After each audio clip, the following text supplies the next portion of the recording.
मित्रांनो, आजकालची तरुणाई वेळ, ऊर्जा आणि आयुष्य सगळं मुलींच्या मागे धावण्यात वाया घालवताना दिसत आहे.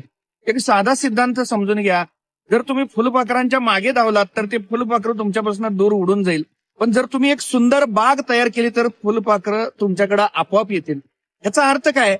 जर तुम्ही मुलींच्या मागे लागलात तर त्या तुमच्यापासून दूर जातील. पण जर तुम्ही तुमच्या करिअरवर, तुमच्या गोल्सवर, तुमच्या स्किलवर फोकस केला तर यश, पैसा आणि रिस्पेक्ट हे सगळं तुमच्याकडे आपोआप येईल. लक्षात ठेवा, आज कोणतीही मुलगी पहिल्यांदा बघते ते तुमचा पैसा आणि तुमचं स्टेटस. आणि पैसा मिळतो तो फक्त करिअरवर, गोल्सवर फोकस केल्यानंच. म्हणून मित्रांनो, तुमचा वेळ चेस करण्यात वाया घालवू नका. तुमचं आयुष्य असं डिझाईन करा की लोक तुमच्या मागे यायला भाग पडले पाहिजेत. Stop chasing and start building. तेव्हा फक्त मुलीच नाही, संपूर्ण जग तुमच्या मागे धावेल.